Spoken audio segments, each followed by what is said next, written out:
इस दुनिया में यदि कोई भी इंसान आपको ये कहे ना हाँ। कि मुझे स्ट्रेस की अनुभूति ही नहीं होती, तो समझना कि वो इस दुनिया का सबसे बड़ा बेवकूफ़ है। आप स्ट्रेस को मिटा नहीं सकते, आप उसको मैनेज कर सकते हैं। Stress is an inspiration, stress is an instigation, stress is an incentive, it is a motivation, momentum, catalyst and A stimulus. देखिए, स्ट्रेस की एक ही परिभाषा है। आप चाहे किसी आध्यात्मिक ग्रंथ में से उठा लीजिए, किसी साइकोलॉजिस्ट को पूछ लीजिए, फिलोसोफर को पूछ लीजिए, सोशियोलॉजिस्ट को पूछ लीजिए, स्ट्रेस की एक ही परिभाषा है, expectations minus reality equal stress. जितने भी हमारे करीब के लोग हैं ना, वो सबसे ज़्यादा हमें दुख देना चाहते हैं और दुखी देखना चाहते हैं। जिंदगी ऐसी जियो कि तुम्हारा तनाव ही तुम्हारी ऊर्जा बन जाए। माँ बाप अपने बच्चों को सुख सुविधा के इतने मोहताज बना देते हैं कि वही सुख सुविधा उनको डिप्रेशन में ले जाते हैं। बच्चों पर एक एहसान करना कि उन पर कभी भी मुफ्त में एहसान न कर। 99% माँ बाप अपने बच्चों को संघर्ष को कैसे झेलना चाहिए, गरीबी को कैसे झेलना चाहिए, दुख को कैसे झेलना चाहिए, अपमान को कैसे झेलना चाहिए, वो सिखाते ही नहीं। देखिए, वर्ल्ड हेल्थ ऑर्गेनाइजेशन ने एक रिसर्च किया था कि parents who are not teaching their kids how to handle struggles are breeding nasty viruses. इस दुनिया में, इस पूरी कायनात में जीव प्राणी मात्र को स्ट्रेस की अनुभूति होती है। फिर वो पशु हो या पंखी हो, इंसान हो, दानव हो या देवता ही क्यों न हो, सबको स्ट्रेस की अनुभूति होती है। आज ऐसे कई पपीते और खरबूजे पैदा हुए जो ऐसा मानते हैं कि शरीर और मन को तकलीफ ही नहीं देना चाहिए। अरे बेवकूफ़, तुम शरीर और मन को तकलीफ ही नहीं देंगे तो फिर देखना क्या आलम होगा। ये मुकम्मल व्यवस्था ढह जाएगी, बुद्धि कुंद हो जाएगी, शरीर लुंज हो जाएगा। बच्चों को IQ के साथ DQ भी सिखाइए। DQ क्या है? Difficulty quotient. उनको डिफ़िकल्टीज़ को कैसे हैंडल करना चाहिए, स्ट्रगल्स को कैसे हैंडल करना चाहिए, वो भी सिखाइए। जब भी हमारा ब्रेन स्ट्रेस के हार्मोन्स रिलीज़ करता है ना, तो वो हमें ये अपॉर्चुनिटी देता है कि तुम अब एक्टिव हो जाओ, तुम्हारे लिए तरक्की करने की एक शानदार अपॉर्चुनिटी है। लेकिन हम इसको समझ नहीं सकते। प्रणाम, नमस्कार स्वामी जी। वैसे आज हम जो चर्चा करने वाले हैं वो बहुत ही ट्रेंडिंग वर्ड है। मैं आज वो बताऊंगा कि मुझे जानना है पर्सनली, आज मैं क्यूरियस हूँ क्योंकि कई जगह मैंने सुना है, कितने लोगों के पास से मैंने ये सुना है कि मैं स्ट्रेस में हूँ, आई एम फीलिंग स्ट्रेस्ड। तो इंडिया में कितने मतलब जो हमारी पॉपुलेशन है इंडिया में, उसमें से कितने लोग जो स्ट्रेस से जूझ रहे होंगे? देखिए, आज 21वीं शताब्दी में स्ट्रेस ने सबको अपनी मुट्ठी में कैद कर रखा है। आज पूरी कायनात स्ट्रेस के शिकंजे में फंसी हुई है। अग्रीड। लोग स्ट्रेस के मुलाजिम हो चुके हैं। आज के इस चकाचौंध और चमचमाहट भरे कालखंड में लोग भले ही बाहर से सुखी होने का आडंबर करते हो, लेकिन स्ट्रेस ने उनकी चेतना को खोखला कर दिया है।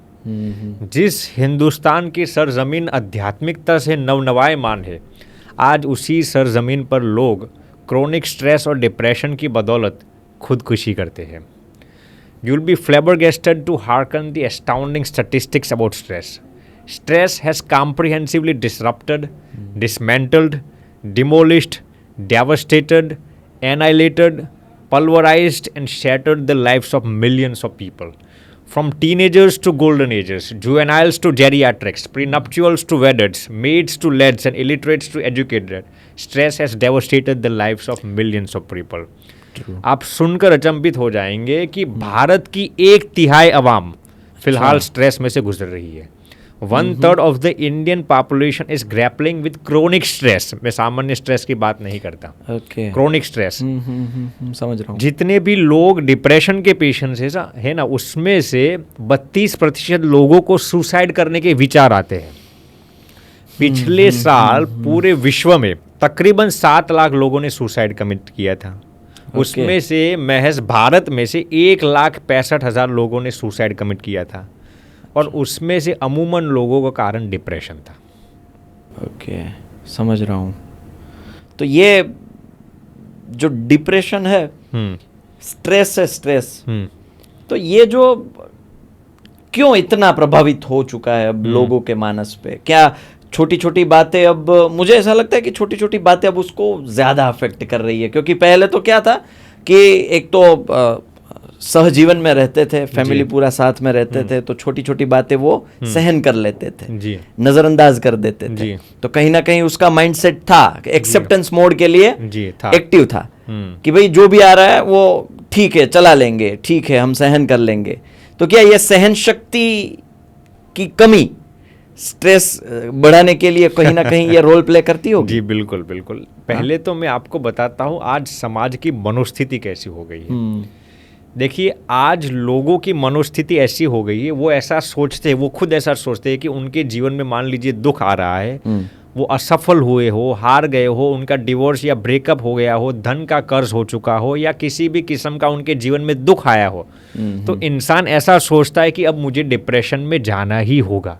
जानते पड़ेगा। हो? जी हाँ। जानते हो क्यों? हाँ। क्योंकि वो समाज में ऐसे दूसरे लोगों को देखता है कि जो दुख की हालातों में क्रोनिक स्ट्रेस और डिप्रेशन का शिकार बन जाता है, तो वो इंसान खुद ऐसा सोचता है कि मैं ऐसी हालातों में, दुख की हालातों में स्वस्थ रहूंगा ना, तो मैं गलत जी रहा हूँ। अच्छा, वो ऐसा हाँ, सोचता हाँ, है। हाँ, वो ऐसा सोचता है कि दुख में, डिप्रेशन में जाना ही होगा, यही ट्रेंड है, परंपरा के परंपरा अनुसार है। मुझे जाना पड़ेगा। और हाँ। लोग भी ऐसा सोचते हैं।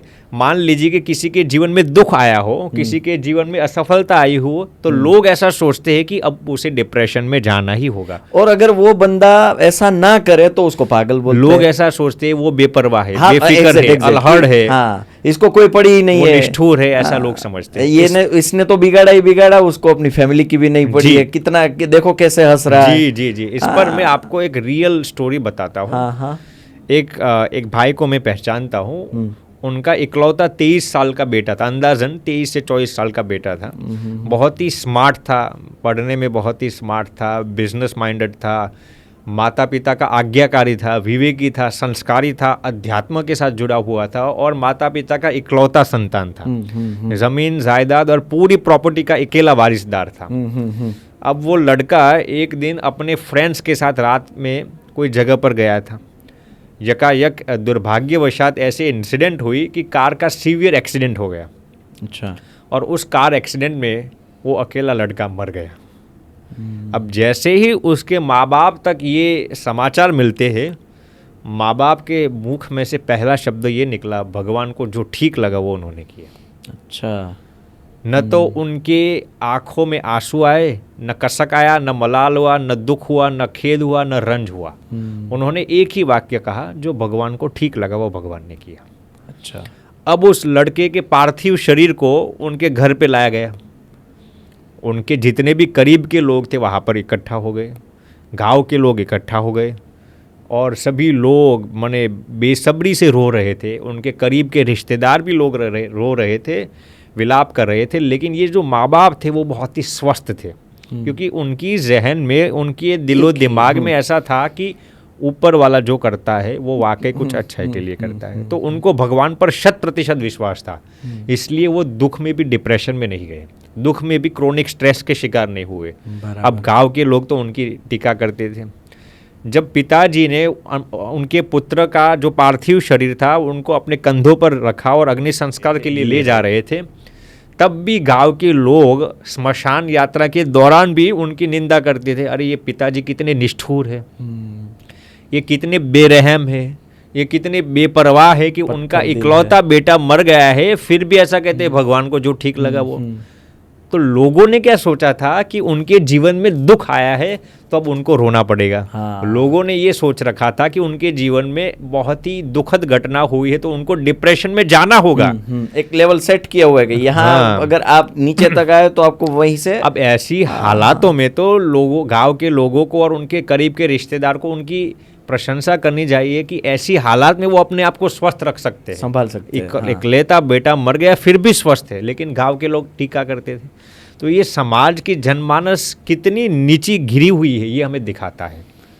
मैं आपको बताता हूँ कि देखिए, अमूमन दुनिया के लोग न तो हमें सुखी देखना चाहते और ना ही सुख देना चाहते हैं। सही है। अमूमन दुनिया के लोग हमें दुख ही देना चाहते हैं और दुख ही देखना चाहते हैं, और उसमें भी जितने भी हमारे करीब के लोग हैं ना, वो सबसे ज़्यादा हमें दुख देना चाहते हैं और दुखी देखना चाहते हैं। और जब आपके जीवन में विपरीत परिस्थिति आई हो ना, दुखद परिस्थिति आई हो, ऐसी हालात में भी जब आप स्वस्थ रहते हैं ना, तो लोग आपकी स्वस्थता को देखकर, आपकी मैच्योरिटी को देखकर प्रसन्न नहीं होते, लेकिन उन्हें और भी दुख और जलन होती है। जानते हो क्यों? इसका एक कारण ये है क्योंकि आपके करीब के लोगों ने ये सोच रखा था कि आपके जीवन में जब दुख आएगा तो हम आपको धीरज देके, तसल्ली देके, सांत्वना देकर आपको दुख में से बाहर निकलकर, आपको दुख में से बाहर निकलने का यश और क्रेडिट लेना चाहते थे। आपकी नजरों में हम अच्छा हो। जी, ये बहुत ही सूक्ष्म बात है और इसको हम आसुरी आनंद कहते हैं। आपको दुख में से बाहर निकलकर वो आनंद लेना चाहते थे, लेकिन अब आपने उनको ये सेवा करने का अवसर ही नहीं दिया, तो बेचारे और दुख में पड़ गए। इससे भी आगे कभी कभार ऐसा होता है कि हमारे करीब के लोग ही हमें किसी और के द्वारा दुख पहुंचाएंगे। वो इनडायरेक्टली पिक्चर में नहीं आएंगे, किसी और के द्वारा हमें दुख पहुंचाएंगे, हमारी शिकायत कराएंगे, और जब हम दुखी होंगे ना तो वो प्रसन्न होंगे। अब जैसे ही हम दुखी होंगे फिर वो डायरेक्टली पिक्चर में आ जाएंगे, भैया मैंने सुना है आपके जीवन में दुख आया है, मैं आपकी क्या मदद कर सकता हूँ?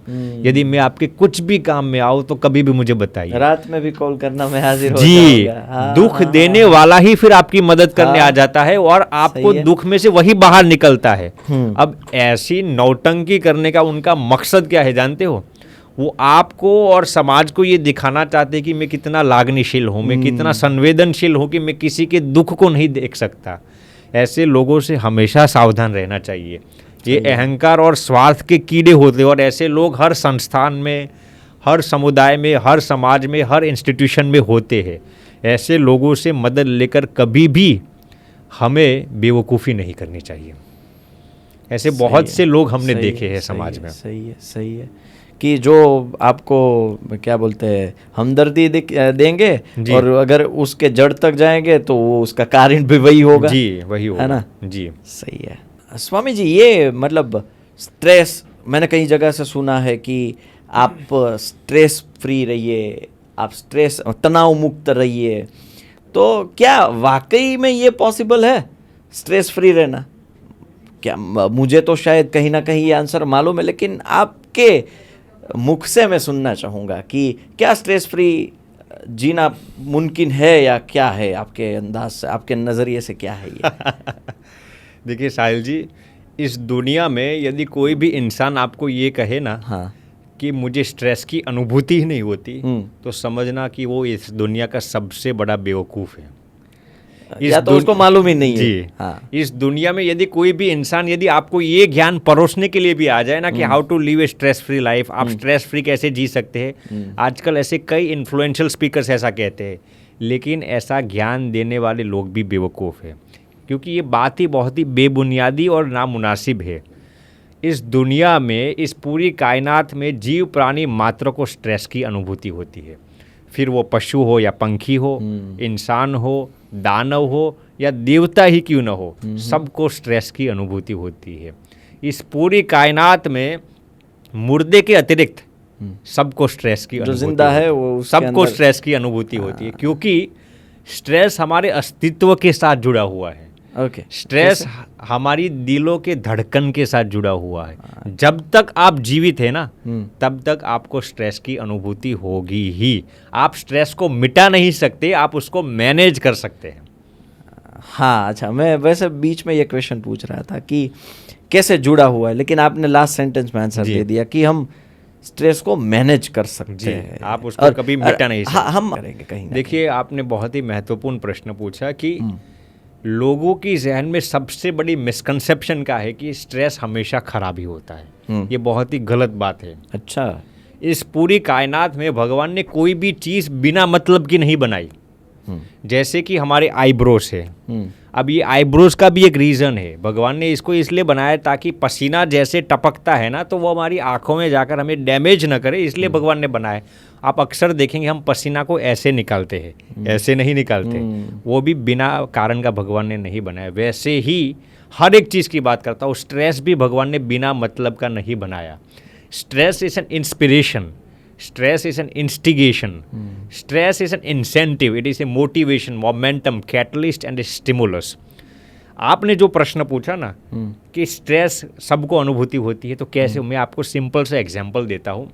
मान लीजिए कि आप ट्रेन की पटरी पर खड़े हो, ठीक, और जैसे ही सामने आपको ट्रेन आती हुई दिखाई देगी, उस वक्त आपके ब्रेन में से 2 केमिकल्स रिलीज होंगे स्ट्रेस के, एपिनेफ्रिन और नॉरएपिनेफ्रिन, कॉर्टिसोल, दोनों स्ट्रेस के हार्मोन्स है। वो क्या होंगे, जैसे ही स्ट्रेस के हार्मोन्स रिलीज होंगे आपकी बॉडी की फाइट और फ्लाइट रिस्पॉन्स एक्टिवेट हो जाएगी। ओके। जैसे ही फाइट और फ्लाइट रिस्पॉन्स एक्टिवेट हो जाएगी आपकी दिल की धड़कनें तेज़ हो जाएगी, खून की रफ्तार तेज़ हो जाएगी। जैसे ही खून की रफ्तार तेज़ हो जाएगी आपको बॉडी में स्ट्रेस की अनुभूति होगी। अब जैसे ही आपको बॉडी में स्ट्रेस की अनुभूति होगी आप कुछ एक्शन लेंगे। उस वक्त क्या आप एक्शन लेंगे, आप ट्रेन की पटरी से हट जाएंगे। यदि उस वक्त आपको स्ट्रेस की अनुभूति ही न हुई होती ना तो आप वही खड़े रहते और मर जाते। स्ट्रेस की बदौलत ही आप उस वक्त जीवित रह सके। इसलिए कोई भी एक्शन आप स्ट्रेस के बिना नहीं ले सकते। मैं आपको दूसरा एग्जांपल देता हूँ। मान लीजिए आप जंगल में सासनगिर में गए हैं, अब सामने से आपने देखा शेर आपके पीछे आ रहा है, क्या होगा, तुरंत आपके ब्रेन में से स्ट्रेस के हार्मोन्स रिलीज होंगे, कॉर्टिसोल, एड्रेनालिन। जैसे ही स्ट्रेस के हार्मोन्स रिलीज होंगे आपकी बॉडी की फाइट और फ्लाइट रिस्पॉन्स एक्टिवेट हो जाएगी, खून की रफ्तार तेज होगी। आप एक्शन लेंगे, क्या लेंगे, आप भाग जाएंगे वहां से। उस वक्त यदि आप वही खड़े रहते तो शेर आपको फाड़ कर मार डालता। स्ट्रेस की बदौलत ही उस वक्त आप जीवित रह सके हैं। समझ गया। इसीलिए लोग जो कहते हैं ना स्ट्रेस हमेशा खराब है, खराब है, खराब है, बिल्कुल गलत बात है। देखिए जब हमारा ब्रेन स्ट्रेस के हार्मोन्स को रिलीज करता है ना तो वो हमें ये संकेत देना चाहता है तुम अब एक्टिव हो जाओ, तुम्हारे लिए तरक्की करने की एक शानदार अपॉर्चुनिटी है। लेकिन उस वक्त हम क्या करते हैं, हम स्ट्रेस का सामना करने से डरते हैं, स्ट्रेस को ललकारते नहीं, हम स्ट्रेस से भाग जाते हैं और भागकर हम उदास हो जाते हैं, मायूस हो जाते हैं, मनहूस हो जाते हैं, कभी कभार रोने लगते हैं। यदि ज़्यादा बेवकूफ़ हो तो देवदास की तरह शराब पी के घूमने लगते हैं। लेकिन ये बहुत ही गलत तरीका है। जब भी हमारा ब्रेन स्ट्रेस के हार्मोन्स रिलीज करता है ना तो वो हमें ये अपॉर्चुनिटी देता है कि तुम अब एक्टिव हो जाओ, तुम्हारे लिए तरक्की करने की एक शानदार अपॉर्चुनिटी है। लेकिन हम इसको समझ नहीं सकते। स्ट्रेस की ये सिक्के की दूसरी पहलू तो कभी देखी ही नहीं। अभी तक तो यही सुना है स्ट्रेस से नुकसान ही होता है, नुकसान ही होता है। लेकिन स्ट्रेस की ये पॉजिटिव साइड भी है। जिंदगी में हमेशा याद रखना, आपकी जितनी भी तरक्की हुई है ना वो स्ट्रेस की बदौलत ही हुई है। अब समझ रहा हूँ मैं। अब वो क्या बोलते इक्वेशन बैठ रहे हैं अपनी जगह पे, आप जो बोल रहे हो। जिंदगी ऐसी जियो कि तुम्हारा तनाव ही तुम्हारी ऊर्जा बन जाए, तुम्हारा तनाव ही तुम्हारी शक्ति और सफलता का कारण बन जाए। ये दुनिया में सफल और असफल लोगों के बीच क्या इम्तियाज है जानते हो? सफल लोग अपने स्ट्रेस का पॉजिटिवली सदुपयोग करना आता है।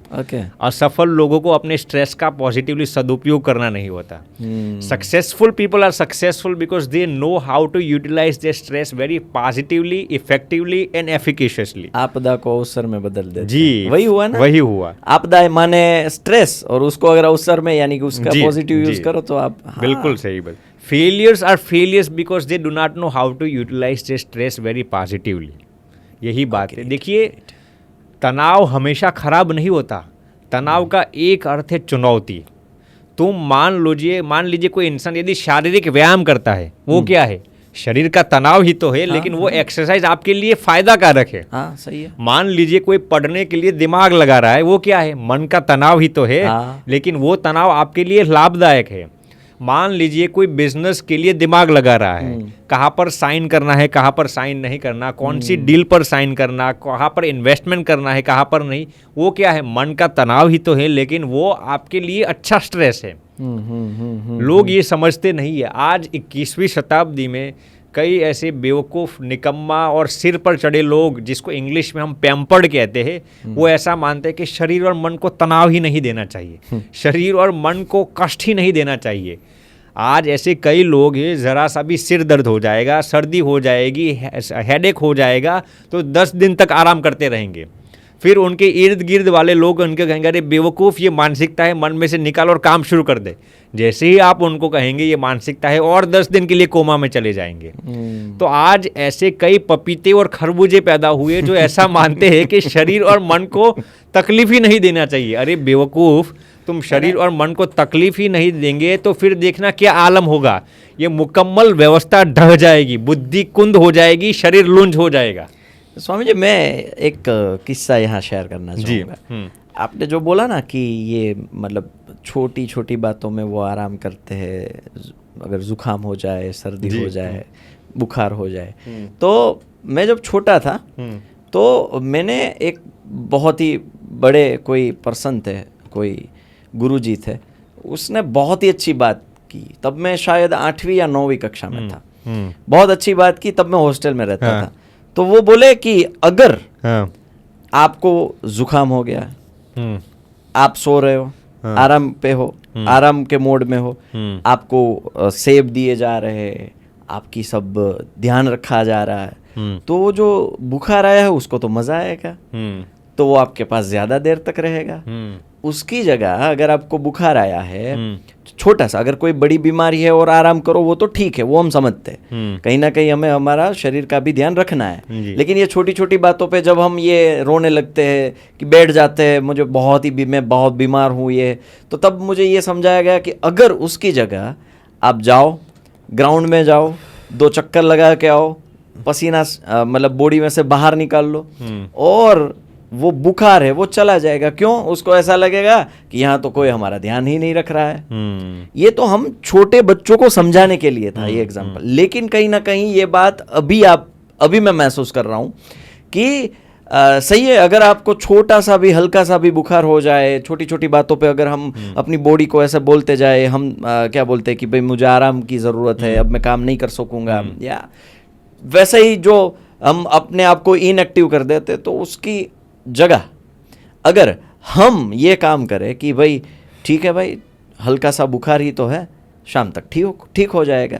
हाँ, 2-3 दिन अगर ये चला तो फिर ठीक है, अगर आप डॉक्टर के पास जाओ। लेकिन कहीं ना कहीं ये बात तो सही है जी। छोटे से स्ट्रेस से हमें भागना नहीं है, उसको चुनौती के तौर पे हमें लेना है। बिल्कुल सही बात है। स्वामी जी, ये मतलब अभी हमने स्ट्रेस के बारे में हम बात कर रहे हैं, ये तो क्या मुझे ऐसा क्वेश्चन हो रहा है कि ये स्ट्रेस लाने में, टीनेजर्स में या बच्चों में स्ट्रेस का जो क्या बोलते हैं फेज लाने में, क्या माँ बाप का कोई रोल है? क्योंकि मैं जब छोटा था, मुझे पता है कि अगर मैं होमवर्क नहीं करता था तो स्कूल से डांट तो पड़ती ही थी, लेकिन अगर घर पे मालूम पड़ा तो घर से ज़्यादा डांट पड़ती थी। तब मुझे सहलाया नहीं जाता था, कोई बात नहीं, ठीक है, एक बार तो नहीं किया, तो मुझे पता है कि ये मेरी गलती है तो मुझे सुधारनी है। तो क्या अभी के टीनेजर्स है तो उसमें कहीं ना कहीं ये बात मुझे मिसिंग है, क्योंकि अल्टीमेट मैं एक मतलब टीचर ही हूँ, तो मुझे ये मालूम है। तो क्या माँ बाप का कोई रोल है स्ट्रेस को बढ़ावा देने में बच्चों में? बिल्कुल। आजकल मैं क्षमा प्रार्थी हूँ, लेकिन आजकल कई टीनेजर्स और यंगस्टर्स जो पपीते की तरह थोड़ी थोड़ी बातों में क्रोनिक स्ट्रेस और डिप्रेशन के शिकार हो जाते हैं ना, उनका एक कारण उनके खुद के माँ बाप भी है। अच्छा। क्योंकि आजकल के कुछ माँ बाप अपने बच्चों को संघर्ष को कैसे झेलना चाहिए, चुनौतियों को कैसे झेलना चाहिए, दुख में कैसे जीना चाहिए, गरीबी में कैसा जीना चाहिए, अपमान और तिरस्कार को कैसे हैंडल करना चाहिए, वो सिखाते ही नहीं। माँ बाप अपने बच्चों को सिक्के की एक ही पहलू से अवगत कराते हैं, सुविधा ही देते जाते हैं, सुविधा वो अपने बच्चों की जहन में सुख, सुविधा, पॉजिटिविटी ऐसे शब्द ही डालते रहते हैं कि वही सुख, सुविधा और पॉजिटिविटी अपने बच्चों को क्रोनिक डिप्रेशन में ले जाता है। क्योंकि दुनिया तो पूरी ये सब देने के लिए तो रेडी नहीं है, वो तो सब देंगे। सही है। आप सुनकर अचंभित हो जाएंगे कि रिसर्च के आधार पर, साइकोलॉजिकल, सोशियोलॉजिकल स्टडीज़ के आधार पर 99% माँ बाप अपने बच्चों को संघर्ष को कैसे झेलना चाहिए, गरीबी को कैसे झेलना चाहिए, दुख को कैसे झेलना चाहिए, अपमान को कैसे झेलना चाहिए, वो सिखाते ही नहीं। और फिर होता क्या है, जब बच्चे रियल लाइफ का सामना करते हैं ना, तो थोड़ी बातों में थोड़ा सा भी दुख आ जाएगा तो डिप्रेशन में चले जाएंगे, थोड़ी सी भी गरीबी आ जाएगा तो निरुत्साह हो जाएंगे, थोड़ा सा भी अपमान हो जाएगा तो सीधे सुसाइड की बात करेंगे। उसने ऐसा बोला ही क्योंकि उन्होंने रियल लाइफ में सामना ही नहीं किया। हाँ। मैं इस पर आपको एक रियल स्टोरी बताता हूँ। एक लड़का था, 10वीं कक्षा में पढ़ता था, बहुत ही मशक्क़त करता था, मेहनत करता था। उसकी ऐसी ख्वाहिश थी कि अपने माता पिता को प्रसन्न करना है अच्छे मार्क्स और ग्रेड्स लाकर।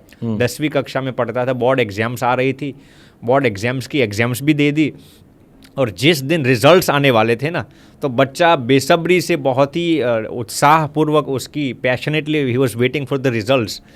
और जिस दिन रिपोर्ट कार्ड आया ना, तो पहले उस लड़के के पिताजी के हाथ में वो रिपोर्ट कार्ड था। अच्छा। तो लड़का पिताजी के पास जाता है, पिताजी मेरे कितने मार्क्स आएंगे, आप बताएंगे मुझे? पिताजी ने कहा, बेटा तुझे अभी नहीं बताऊंगा, पहले मैं तुझे तेरी फेवरेट रेस्टोरेंट में ले जाऊंगा। अच्छा। फेवरेट रेस्टोरेंट में ले जाकर तुझे तेरा फेवरेट फूड खिलाऊंगा, फिर मैं तुझे तेरा मार्क्स बताऊंगा। अच्छा। तो लड़का समझ गया कि पिताजी मुझे मेरे फेवरेट रेस्टोरेंट में ले जा रहे हैं, तो कुछ अच्छा रिजल्ट ही आया होगा।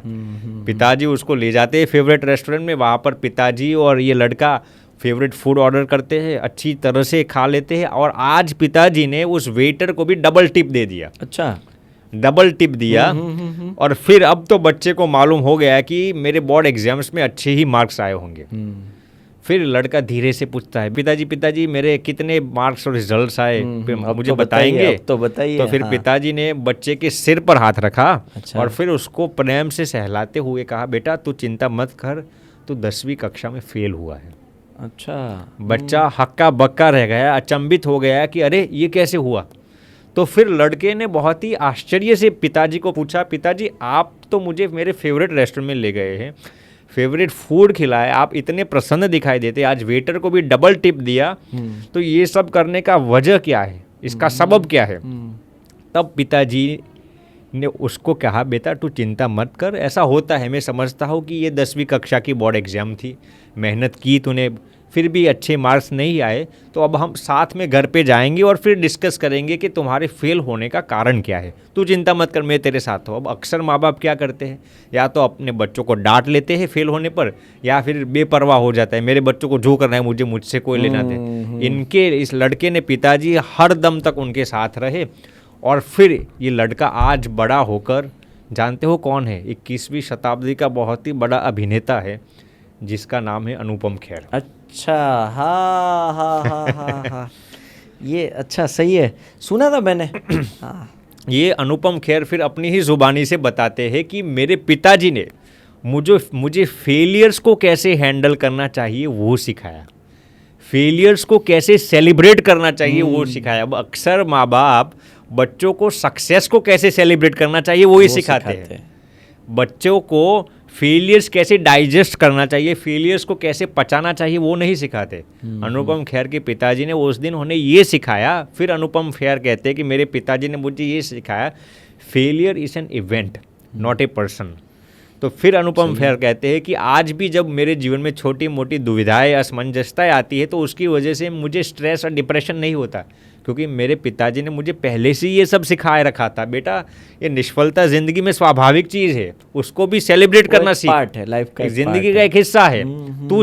तुम्हारा हिस्सा नहीं है, जिंदगी का एक हिस्सा है। समझ गया, एक प्रोसेस है। हाँ, लेकिन आज अमूमन माता पिता क्या सोचते हैं कि मैं मेरे बच्चों को हर वो चीज़ दूंगा जो मुझे नहीं मिली। यस, वो ऐसा सोचते हैं कि मैंने मेरी जिंदगी गरीबी में बिताई, तो मैं मेरे बच्चों को गरीबी देखने ही नहीं दूंगा। हमारे पास तो कितना सारा पैसा है, किसके काम आएगा? किसके काम आएगा? एक ही तो बच्चा है, एक ही तो लड़का है, अब ये नहीं भुगतेगा तो कौन भुगतेगा? हाँ, सही। वो ऐसा सोचते हैं कि हमने जिंदगी में बहुत ही तकलीफ देती है, मैं मेरे बच्चे को क्या तकलीफ है वो मालूम ही नहीं होने दूंगा, गरीबी क्या है वो एहसास ही नहीं होने दूंगा, अपमान क्या है, तिरस्कार क्या है वो एहसास ही नहीं दूंगा। लेकिन ये सबसे बड़ी गलती माँ बाप की है। Agreed. माँ बाप अपने बच्चों को सुख सुविधा के इतने मोहताज बना देते हैं कि वही सुख सुविधा उनको डिप्रेशन में ले जाते हैं। बच्चों पर एक एहसान करना कि उन पर कभी भी मुफ्त में एहसान न करना। बच्चों पर एक एहसान करना कि उन पर कभी भी मुफ्त में एहसान मत करना। जी, और ये ज़रूरी भी है।